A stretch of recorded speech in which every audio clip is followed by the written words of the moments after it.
Notre thématique de recherche est la conception de nouveaux matériaux biosourcés qui soient durables et performants. Plus précisément, je m'intéresse à la cellulose, qui est le biopolymère le plus abondant sur Terre et qu'il s'agit d'un polymère qui est renouvelable parce qu'elle est produite par photosynthèse, par les plantes. Et aussi, elle est un polymère qui est biodégradable parce qu'il peut être dégradé par des enzymes. Nous, dans notre équipe, on travaille avec des nanocelluloses qui sont des objets de taille nanométrique obtenus à partir de la cellulose et qui ont montré de très bonnes propriétés, notamment mécaniques, aussi une faible densité, par exemple, et des propriétés optiques très intéressantes. Il y a deux types de nanocellulose, principalement les nanocristaux de cellulose et les nanofibres.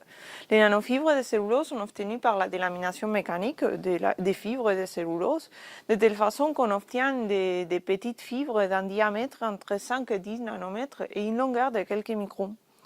Par contre, les nanocristaux de cellulose sont obtenus par l'hydrolyse acide, de telle façon qu'on solubilise la partie amorphe et on isole des parties, des petits bâtonnets cristallins qui ont un diamètre entre 5-6 nanomètres et une longueur entre 100-200 nanomètres. Les nanocristaux peuvent ressembler à des grains de riz et par contre les nanofibres de cellulose, ça serait comme des spaghettis. Je travaille sur la modification des nanocelluloses, notamment pour obtenir de nouvelles propriétés. On peut faire de différentes modifications chimiques, comme par exemple l'introduction de groupements chimiques qui vont permettre un assemblage moléculaire de ces nanocelluloses. On peut aussi refaire des groupements qui répondent aux stimuli externes et comme ça on peut préparer des matériaux intelligents.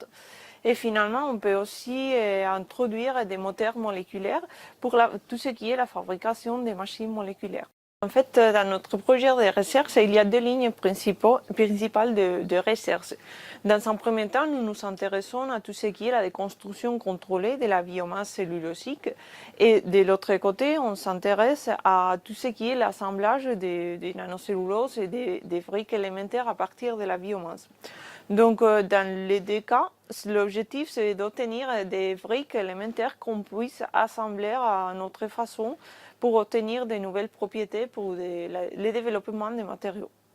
Donc, au sein de l'équipe Nano et de l'unité VIA, on a toutes les techniques nécessaires pour tout ce qui est la préparation, la modification et la caractérisation des nanocelluloses.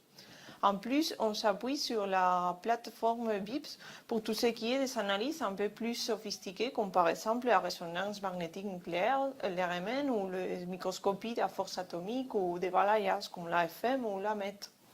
Donc, nos recherches visent à obtenir de nouveaux matériaux ayant un impact environnemental faible, c'est-à-dire de réduire notre consommation énergétique, aussi la consommation d'eau et bien évidemment réduire la production des cellules toxiques.